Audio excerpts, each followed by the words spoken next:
अस्सलाम वालेकुम। हिन वीडियो में असी नंबर्स जा जेके टाइप्स आहिनि उन्हनि जे बारे में पढ़ंदासीं। हाणे पहिरियों टाइप आहे set of natural numbers. Set of natural numbers in खे असां ॿियो नालो ॾींदा आहियूं सेट ऑफ काउंटिंग नंबर्स।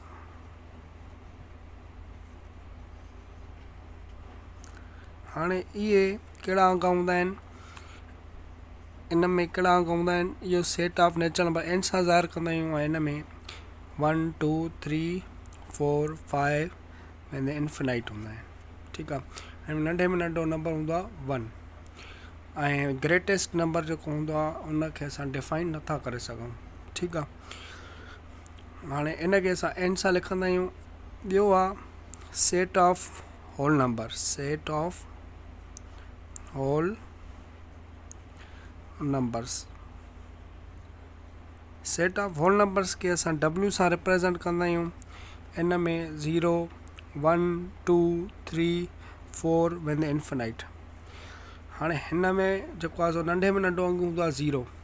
हिन में इन्फिनाइट नंबर हूंदा आहिनि, यानी असां काउंट नथा करे सघूं त केतिरा नंबर हूंदा आहिनि।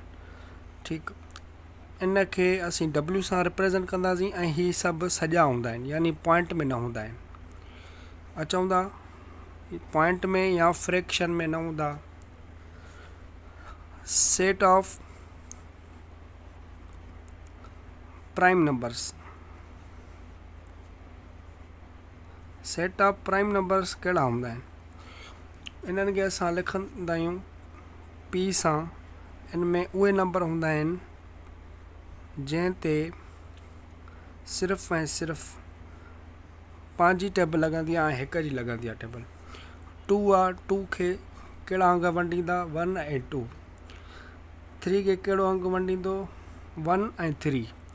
5 खे कहिड़ो वंडींदो 1 ऐं 5। यानी प्राइम नंबर्स जा जेको बि प्राइम नंबर हूंदो आहे उन जा फैक्टर हूंदा आहिनि 2, हिकिड़ो हिकु, ॿियो पंहिंजो पाण। अचूं था चौथे ते set of composite numbers. Set of composite numbers में असां उनखे कीअं लिखंदा आहियूं C सां। उहे कहिड़ा अंग हूंदा आहिनि 4 6 8 9 10 12 infinite. Set of composite number उहे हूंदा आहिनि जिन जा फैक्टर्स 2 खां वधीक हुजनि। 4 आहे, चइनि जा फैक्टर्स कहिड़ा आहिनि 1 जी बि टेबल लॻे थी, 2 जी बि, 4 जी बि, यानी हिन जा फैक्टर्स 3 2 खां वधीक आहिनि। ठीकु। ईअं ई 6 जा कहिड़ा फैक्टर्स आहिनि 6 जा 1 आहे, 2 आहे, 3 आहे, 6 आहे। इहे हिन जा फैक्टर्स आहिनि, माना 2 खां वधीक फैक्टर्स आहिनि। त उहे नंबर जिन जा फैक्टर 2 खां वधीक हुजनि उन्हनि अंगनि खे चवंदासीं कंपोजिट। कंपोजिट में नंढे में नंढो अंग घणो आहे 4 ऐं प्राइम नंबर में नंढे में नंढो आहे 2। ऐं हीअ प्राइम जेको 2 आहे इहो वाहिद प्राइम नंबर आहे जेको इवन आहे। बाक़ी जेके बि प्राइम नंबर्स हूंदा आहिनि उहे हूंदा आहिनि ऑड में। अचूं था पंजे ते set of integers. Set of integers के असां Z सां लिखंदा आहियूं। इन खे असां सेट ऑफ डायरेक्टेड नंबर्स बि चवंदा आहियूं। इन में कहिड़ा मेंबर हूंदा आहिनि 0 ±1 ±2 ±3 इन्फिनाइट। हिन में जेको आहे सो प्लस वारा बि जेको इन्फिनाइट हूंदा आहिनि, माइनस वारा बि इन्फिनाइट हूंदा आहिनि। ठीकु आहे। 0 जेको हूंदो आहे इहो न्यूट्रल नंबर हूंदो आहे, न पॉजिटिव हूंदो आहे न नेगेटिव हूंदो आहे। ऐं इंटीजर में असीं नंढे में नंढो अंग नथा ॿुधाए सघूं त कहिड़ो आहे स्मॉलेस्ट नंबर, ऐं हिन में ग्रेटेस्ट नंबर बि नथा ॿुधाए सघूं। ठीकु। छो जो तव्हां पढ़िया हूंदव त इंटीजर्स खे जॾहिं नंबर लाइन ते लिखंदा आहियूं विच ते 0 हूंदो आहे ऐं साॼे पासे ते प्लस वारा अंग हूंदा आहिनि ऐं पोइ ते माइनस वारा नंबर हूंदा आहिनि। यानी 0 खां जेके अॻिते हूंदा आहिनि उहे इंक्रीज़ थींदा आहिनि नंबर, 0 खां जेके पोइते हूंदा आहिनि उहे डिक्रीज़ थींदा वेंदा आहिनि। यानी -1 खां नंढो आहे -3, -3 खां नंढो आहे -4, -4 खां नंढो आहे -5। यानी जेतिरो पोइते नंबर थींदो ओतिरो घटिजंदो वेंदो। ऐं हीअ लाइन माना ईअं न आहे त हिते ख़तमु आहे, इन जो मतिलबु आहे हीअ अॻिते वधे थी ऐं हीअ पोइते बि वधे थी, ॿिन्ही तरफ़ां न एक्सटेंड थिए थी। यानी पॉज़िटिव नंबर्स जेके आहिनि उहे हेॾे वधंदा वेंदा, इंक्रीज़ थींदा वेंदा ऐं माइनस वारा अंग डिक्रीज़ थींदा वेंदा। यानी किथे बि एंड न थींदी हीअ लाइन। त पोइ हिन में नंढे में नंढो बि अंग जेको आहे उहो उनखे नथा डिफाइन करे सघूं ऐं वॾे में वॾो नंबर आहे उनखे बि डिफाइन नथा करे सघूं। ऐं जेतिरो नंबर 0 खां पोइते हूंदो ओतिरो उहो नंढो हूंदो। ठीकु, हीअ असां सेट ऑफ इंटीजर्स खे पढ़ियोसीं। हाणे असां अचूं था ॿियनि सेटनि जे तरफ़। जी, हाणे 6 आहे, असां हिनखे चवंदासीं set of even integers. Set of even integers. ठीकु, हाणे इवन इंटीजर्स जेके हूंदा आहिनि उन्हनि खे असां उन सेट खे ई सां लिखंदा आहियूं। उन में मेंबर हूंदा आहिनि 0 +- 2 +-4 +-6 वेंदे इन्फिनाइट। ठीकु आहे, हिन में प्लस वारा नंबर बि हूंदा आहिनि, माइनस वारा बि हूंदा आहिनि ऐं हिन में 0 बि हूंदो आहे। पर ही अहिड़ा नंबर हूंदा आहिनि जंहिं ते ॿिनि जी टेबल लॻंदी आहे। इवन चइबो छाखे आहे, उहे नंबर्स जेके ॿिनि सां डिवाइड थियनि एग्ज़ैक्टली। हाणे अचूं था सेट ऑफ 7 ते, set of odd integers. Set of odd integers खे असां ओ सां रिप्रेजेंट कंदासीं। उन में कहिड़ा हूंदा आहिनि, +-1 +-3 +-5 वेंदे इन्फिनाइट। यानी हिन में प्लस वारा बि हूंदा, माइनस वारा बि हूंदा। हाणे इंटीजर्स जॾहिं चवां थो त उन में माना प्लस वारा बि हूंदा, माइनस वारा बि हूंदा। अगरि असां सेट ऑफ ऑड नंबर्स चवंदासीं या set of odd natural number चवंदासीं, हुन में सिर्फ़ु प्लस वारा नंबर हूंदा। ठीकु आहे, इंटीजर जो ज़िक्र ईंदो त उते प्लस में बि रखंदासीं, माइनस में बि रखंदासीं। ठीकु, हाणे अचूं था 8 ते। हा, ऑड छाखे चइबो आहे इहो बि ख़बर हुजे त उहे नंबर जेके 2 सां डिवाइड न थी सघनि।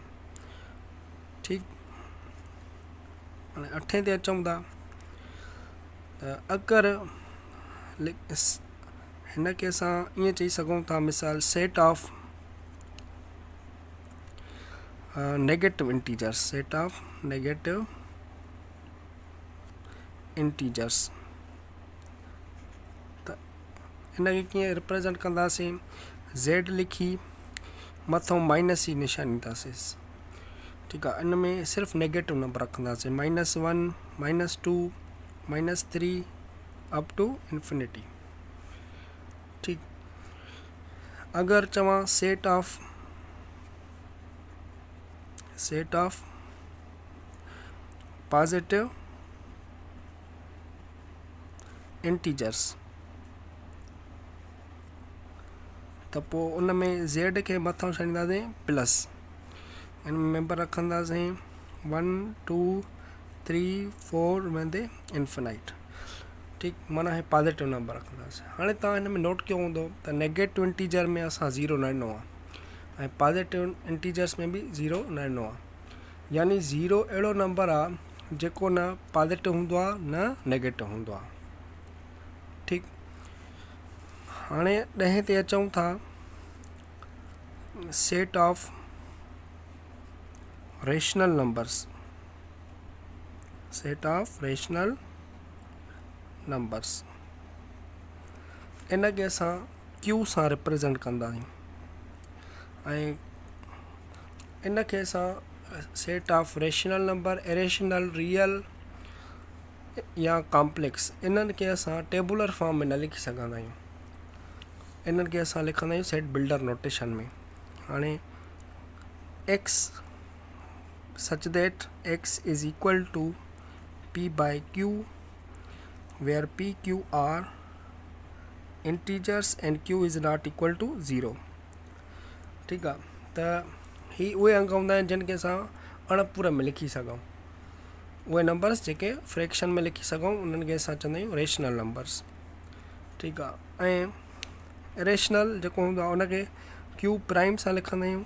ठीकु आहे, हाणे सेट ऑफ रेशनल खे लिखंदा आहियूं, ॾिसो सेट ऑफ रेशनल्स, हिन खे लिखंदा आहियूं क्यूब प्राइम ॾींदा आहियूं मथे। ठीकु आहे, पढ़ंदासीं cube prime x such that x is not equal to P by q and p q are integers and Q is not equal to 0। ठीकु आहे, यानी अहिड़ा नंबर जंहिंखे असां अणपूरक में न लिखी सघूं उहे कहिड़ा हूंदा आहिनि, रेशनल हूंदा आहिनि। ऐं उहे नंबर जिन खे असां अणपूरक में लिखी सघूं, फ्रैक्शन में लिखी सघूं, उनखे चवंदासीं रेशनल नंबर। ठीकु जी, सेट ऑफ रेशनल ऐं रेशनल खे लिखणु सम्झोसीं। अञा इन जा क़िस्म माना इन जे बारे में सिखियो न आहे त इहो रेशनल ऐं इरेशनल छा थींदा आहिनि। ठीकु आहे, इन खे थोरो डिटेल में सम्झूं था त रेशनल नंबर्स जेके हूंदा आहिनि उहे कहिड़ा हूंदा आहिनि, तव्हांखे ॿुधायोसीं त रेशनल नंबर्स उहे हूंदा आहिनि जेके पी बाय क्यू में लिखियल हूंदा आहिनि या जेके पी बाय क्यू में लिखी सघूं। जीअं ॾिसो एग्ज़ाम्पल आहे 3/4 आहे, इहो फ्रैक्शन में लिखियल आहे, इहो रेशनल नंबर आहे। ठीकु आहे, 1.2 इहो बि रेशनल आहे, 0.6 इहो बि रेशनल आहे। ठीकु आहे, या 1.232323 यानी 10 खां पोइ अंग रिपीट थियनि। ठीकु आहे, ऐं भले इन्फिनाइट हुजनि उहो बि रेशनल आहे। ऐं 10 खां बाद अगरि ख़तमु थियनि था, मिसाल 10 खां बाद में 2 अंग आहिनि त इहो बि रेशनल आहे। ऐं जेके सॼा नंबर्स आहिनि जीअं -4 आहे या 0 आहे या 3 आहे, इहो बि रेशनल नंबर आहे। छो जो असां इन्हनि खे अणपूरक में लिखी सघूं था, हेठां हिनखे 1 ॾियूं त हीउ छा थी वियो, फ्रैक्शन में कन्वर्ट थी वियो। हिन खे 1 ॾियूं त हीउ छा रेशनल थी वियो। 3 खे बि असां 1 ॾींदासीं त बि छा थी वियो, रेशनल थी वियो। यानी कंहिं बि नंबर खे सॼे नंबर खे डिनोमिनेटर में 1 ॾींदासीं त उहो छा थी वेंदो, रेशनल थी वेंदो। ठीकु, हाणे रेशनल जेके हूंदा आहिनि उहे कहिड़ा हूंदा आहिनि, या नोट कयो पॉइंट त ऑल इंटीजर्स आर रेशनल्स। जेके बि इंटीजर्स आहिनि उहे छा आहिनि, रेशनल्स आहिनि।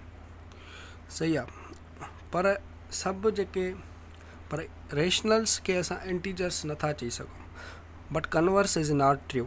इन जो मतिलबु आहे all rationals R not integers. जीअं ॾिसो हे 3/4 आहे, इहो त फ्रैक्शन आहे न, इहो त सॼो न आहे न, माना इंटीजर न आहे, जेको आहे सो अणपूरक में लिखियलु आहे। 1/2 आहे, हीउ छा आहे, अणपूरक में लिखियलु आहे। 1/2 इहो सॼो न आहे। ठीकु आहे, माना 2 मां 1 हिसो, यानी पूरो न थियो। हिते 4 मां 3 हिसा, यानी हे बि पूरो न आहे। त ही फ्रैक्शन आहिनि पर सॼा इंटीजर्स न आहिनि। सही आहे, ॿियो पॉइंट आहे त जेके टर्मिनेटिंग डेसिमल फ्रैक्शन थींदा आहिनि, टर्मिनेटिंग डेसिमल फ्रैक्शंस, उहे बि छा थींदा आहिनि, आर रेशनल्स। उहे बि रेशनल्स आहिनि। जेके टर्मिनेटिंग चइबो छा कया, जेके 10 खां बाद डिजिट्स ख़तमु थियनि। जीअं ॾिसो 2.14 हे 10 खां पोइ टर्मिनेट थी वियो। ठीकु आहे, माना 2 अंग आहिनि 10 खां पोइ, माना हीअ बि छा आहे, रेशनल आहे। 7.14326 ढाई खां पोइ घणा डिजिट्स आहिनि 1 2 3 4 5 त ही माना 5 डिजिट्स आहिनि यानी फिनाइट डिजिट्स आहिनि तादाद गणे सघूं था इन खे चवंदासीं टर्मिनेटिंग चवंदा आहियूं अहिड़े डेसिमल फ्रैक्शन खे जंहिंमें ढाई खां पोइ डिजिट्स फाइनाइट हुजनि यानी अनलिमिटेड न हुजनि ठीकु आहे लिमिटेड हुजनि यानी उहे बि छा आहिनि रेशनल नंबर्स आहिनि। टियों आहे त जेके नॉन टर्मिनेटिंग हुजनि पर ॿियो बि शर्त आहे हिन सां गॾु उहे बट रिकरिंग हुजनि या रिपीटेड हुजनि। ॾिसो जीअं 3.141414 हाणे ही त नॉन टर्मिनेटिंग आहे यानी ख़तमु त नथो थिए पर ही रिपीट थियनि था छा डिजिट्स 141414 त इन खे बि असां छा चवंदासीं ही रेशनल नंबर आहे यानी ढाई खां पोइ डिजिट्स रिपीट थियनि उहे बि छा थींदो रेशनल थींदो। इन खे चवंदा आहियूं non terminating but recurring decimal fraction ठीकु आहे या रिपीटिंग डेसिमल फ्रैक्शन बि चई सघूं था। हाणे टियों आहे त जेके नॉन टर्मिनेटिंग हूंदा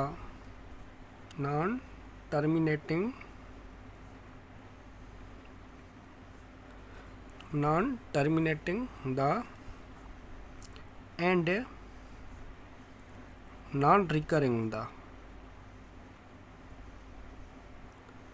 ठीकु आहे नॉन रिकरिंग हूंदा उन्हनि खे चवंदासीं असां इरेशनल्स ठीकु आहे इन्हनि खे छा चवंदासीं असां इरेशनल्स यानी ढाई खां पोइ रिपीट न थियनि ऐं ढाई खां बाद ॿिया अंग बि अचनि ऐं अनलिमिटेड हुजनि ठीकु आहे। जीअं ॾिसो एग्ज़ाम्पल आहे 3.142876 ठीकु आहे इन्फिनाइट। हाणे ही जेके ढाई खां बाद में नंबर अचनि था डिजिट्स अचनि था इहे नॉन रिपीटेड आहिनि यानी रिपीट नथा थियनि उन खां अलावा ही अनलिमिटेड आहिनि ठीकु आहे यानी ही किथे ख़तमु बि नथा थियनि त पोइ हिननि खे असां P/Q में नथा चेंज करे सघूं इन जे करे ही छा आहे रेशनल आहे ठीकु। जीअं ॾिसो वरी 13.756214 वरी 65329 मिसाल। हाणे तव्हां चवंदव सर हिन में त रिपीट थियनि था मिसाल ऐं ॾिसो 6 रिपीट थियो आहे वरी हिते बि 6 रिपीट थियो आहे ऐं ॾिसो 2 बि रिपीट थिए थो हिते बि 2 रिपीट थो थिए पोइ ही त रिकरिंग डेसिमल फ्रैक्शन आहे इहो रिकरिंग डेसिमल फ्रैक्शन न आहे। इन जो छा सबबु आहे जो हिन में जेको पैटर्न आहे न नंबरनि जो डिजिट्स जो उहो सेम नथो अचे यानी ॾिसो हिते आहे 562 माना हिते आहे 562 हिते आहे 532 ॾिसो हिते 6 थो अचे हिते छा थो अचे 3 थो अचे यानी हिन में पैटर्न में ऐं हिन पैटर्न में फ़र्क़ु आहे ठीकु। हिते 214 आहे हिते वरी 29 थो अचे यानी हिन पैटर्न में फ़र्क़ु आहे यानी ढाई खां पोइ पैटर्न जेको हुजे नंबरनि जो उहो छा हुजे रिपीटेड हुजे त पोइ उनखे चवंदासीं रिकरिंग डेसिमल फ्रैक्शन। बाक़ी हाणे पैटर्न रिपीट न हूंदो त पोइ उनखे नॉन टर्मिनेटिंग नॉन रिकरिंग मतिलबु चवंदासीं नॉन रिकरिंग चवंदासीं सही आहे। इन खे ब्लॉक बि चई सघूं था या पैटर्न बि चई सघूं था ठीकु। इहे छा आहिनि इहे इरेशनल नंबर आहिनि। हाणे अचूं था त ॿियो एग्ज़ाम्पल कहिड़ो आहे इरेशनल जो जीअं ॾिसो √3 आहे ठीकु आहे √3 त हे बि इरेशनल आहे जॾहिं हिन खे कन्वर्ट कंदासीं त हिन जो बि पॉइंटनि में जवाबु ईंदो ऐं उहो पॉइंटनि में नॉन टर्मिनेटिंग ऐं नॉन रिकरिंग में ईंदो। अंडर रूट 2 आहे, इहो बि इरेशनल आहे।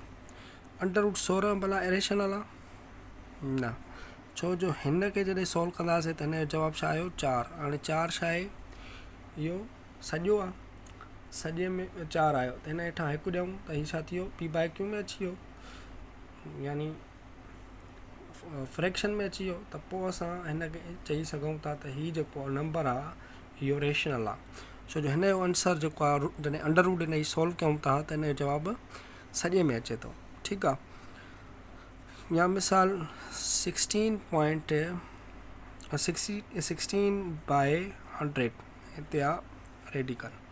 हाणे हिन जो ॿियो मूल छा निकिरंदो 4, हिन जो ॿियो मूल निकिरंदो 10, चइनि खे 10 सां डिवाइड कंदासीं त थींदो 0.4।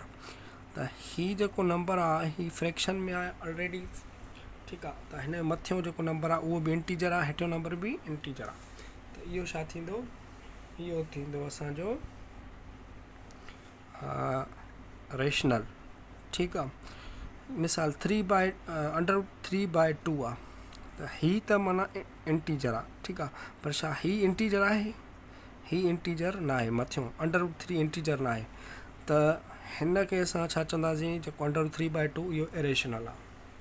ठीकु, त रेशनल जेके हूंदा उन्हनि खे p/q में लिखी सघंदा आहियूं, इरेशनल खे p/q में न लिखी सघंदा आहियूं। ठीकु, इहो असां सम्झोसीं। ऐं ॿी छा सम्झीसीं त जेके टर्मिनेटिंग हूंदा आहिनि, माना ॾाई खां पोइ जेके ख़तमु थियनि था अंग, उहे बि रेशनल हूंदा आहिनि। ऐं ॾाई खां बाद जेके अगरि डिजिट्स रिपीट थियनि था, यानी non terminating and recurring, non terminating but recurring, या रिपीटिंग डेसिमल फ्रैक्शन बि चई सघूं था, उन्हनि खे बि असां रेशनल चवंदासीं। सही, इरेशनल उन्हनि खे चवंदासीं जेके पॉइंट खां बाद डिजिट्स ॿिया अचनि, यानी उन्हनि जो पैटर्न जेको हुजे डिफरेंट अचे, उनखे असां चवंदासीं इरेशनल। ठीकु, सेट ऑफ रियल नंबर्स। ठीकु आहे, इहो असां न लिखायोसीं। सेट ऑफ रियल नंबर्स खे r सां रिप्रेजेंट कंदा आहियूं ऐं हुनखे बि बिल्डर नोटेशन में लिखंदा आहियूं, x such that x belongs to x is equal to p/q or x is not equal to p/q। ठीक है, where p/q are integers and q is not equal to 0। ठीक है, यानी रियल नंबर उहे हूंदा आहिनि जिन खे असां p/q में लिखी सघूं या p/q में न लिखी सघूं। ठीकु आहे, यानी रेशनल हुजनि या इरेशनल हुजनि, उन्हनि खे असां रियल चवंदासीं। रेशनल हुजे या इरेशनल हुजे नंबर, उनखे असां चवंदासीं उहो नंबर आहे रियल। ठीकु, हाणे इनखे हीअं बि लिखी सघूं था त रियल सेट जेको आहे, it is set of real number is union of rational and irrational, यानी रेशनल ऐं इरेशनल जी यूनियन जॾहिं कंदासीं त असांखे रियल मिलंदो। यानी इन जो मतिलबु आहे त रियल उहे नंबर आहिनि जेके रेशनल बि आहिनि ऐं इरेशनल बि आहिनि, उहे रियल आहिनि। ठीकु, यानी जेको रेशनल आहे उहो बि हिन जो सबसेट हूंदो, यानी उहे सभु हिन में मेंबर हूंदा, रेशनल वारा बि ऐं इरेशनल वारा बि हिन सेट में मौजूदु हूंदा। ठीकु, जेके बि मतिलबु हाणे मिसाल जीअं 2.14 आहे, हीअ बि रियल आहे। 3/4 इहो बि रियल आहे। -1.3 इहो बि रियल आहे। 0.01275314 माना इहो बि रियल आहे। हीअ इरेशनल आहे, छो जो हिते 1275314 ॾाई खां पोइ ॿिया अचनि था अंग। ठीकु आहे, माना इरेशनल, रेशनल। ठीकु आहे, इहे सभु छा आहिनि, रियल आहिनि। या जेके नंबर सॼाइनि में आहिनि, इहो बि रियल आहे। 0 आहे, इहो बि रियल आहे। अंडर रूट 3 बि रियल आहे। ठीकु आहे, -अंडर रूट 2 बि रियल आहे। -अंडर रूट 3/2 बि रियल आहे। छा भला अंडर रूट -2 रियल आहे? ही रियल नाहे। ठीकु आहे, इन खे असां पढ़ंदासीं कॉम्प्लेक्स नंबर। हाणे असीं कॉम्प्लेक्स नंबर खे सम्झंदासीं। ठीकु आहे, पर ही असांजे लाइ बेसिक हुयो, इहो तव्हांखे ज़रूरु अचणु घुरिजे। कॉम्प्लेक्स नंबर असां क्लासनि में तव्हांखे सेखारियो आहे, फस्ट ईयर वारनि खे, ऐं सेखारियूं था, उनजो क्लास हली रहियो आहे। ठीकु, हीअ असांजो जेको बेसिक आहे उहो तव्हांखे सम्झायोसीं। हाणे कुझु नोट्स आहिनि, उहे तव्हांखे यादि करणा आहिनि, उहे लिखूं था। नोट, ठीकु आहे, इहे पॉइंटियूं तव्हांखे नोट करे नोट करणियूं। ठीकु आहे, पहिरियों आहे त 0 is neither positive nor negative. 0 न पॉजिटिव अंग हूंदो आहे, न नेगेटिव नंबर हूंदो आहे। ठीकु आहे, 0 न्यूट्रल नंबर हूंदो आहे। ॿियो 2 is also 2 is only one even prime number।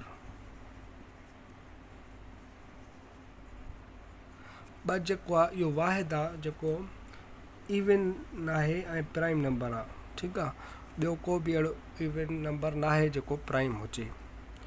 टियों 1 is neither composite nor prime। ठीकु आहे, 1 न कंपोजिट आहे न प्राइम आहे। छो जो 1 जो फैक्टर सिर्फ़ु 1 आहे।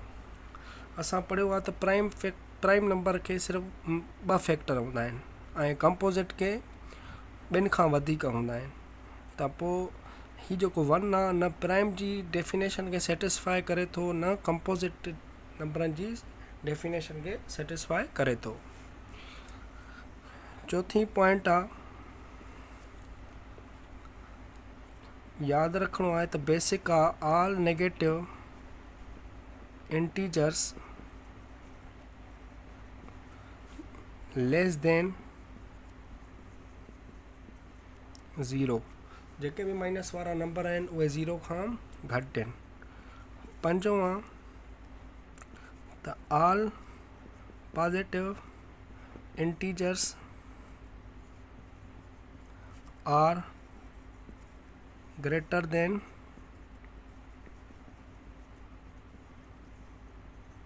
0। जेके बि प्लस वारा अंग आहिनि उहे 0 खां वॾा आहिनि। जेके बि प्लस वारा इंटीजर्स आहिनि या फ्रैक्शंस आहिनि प्लस वारा, उहे 0 खां वॾा आहिनि। ऐं छहों आहे त नेचुरल नंबर जेको आहे उहे सभु छा में हूंदा आहिनि? नेचुरल वारा होल नंबर्स में हूंदा आहिनि। माना नेचुरल जेको आहे set of natural number is proper subset of whole numbers.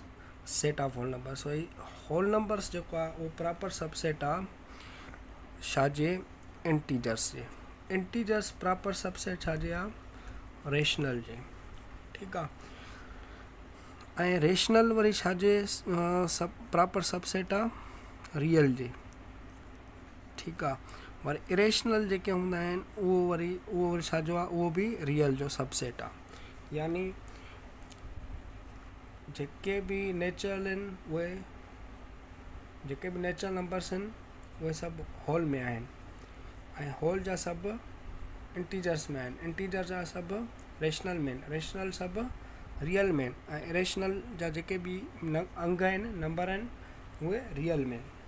त वरी जेको रियल आहे, ठीकु आहे, रियल वरी सबसेट हूंदो आहे सेट ऑफ कॉम्प्लेक्स नंबर। यानी कॉम्प्लेक्स नंबर जेको आहे वॾे में वॾो सेट आहे। ठीकु आहे, सभिनी जो। इहे इम्पोर्टेंट पॉइंटियूं जेके तव्हांखे यादि करणियूं। अञा ॿियूं बि कुझु पॉइंटियूं लिखूं था। हा, सतों जेको नोट आहे त जेके बि असां सेट लिखियासीं, all, naturals, whole, integers, even, odd, prime, composite, rational, irrational. Rational के असां लिखंदा आहियूं क्यू सां, ठीकु आहे। रेशनल के असां लिखंदा आहियूं क्यू सां, इरेशनल के लिखंदा आहियूं क्यू प्राइम सां, ठीकु आहे। ऐं रियल खे लिखंदा आहियूं आर सां।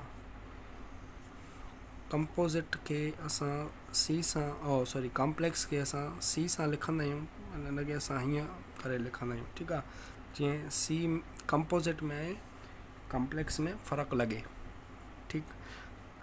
हाणे अचूं था, इहे जेके मतिलबु आहिनि set, all these sets are infinite, यानी इन्हनि जा मेंबर असां काउंट नथा करे सघूं, इन्फिनाइट आहिनि, ठीकु आहे।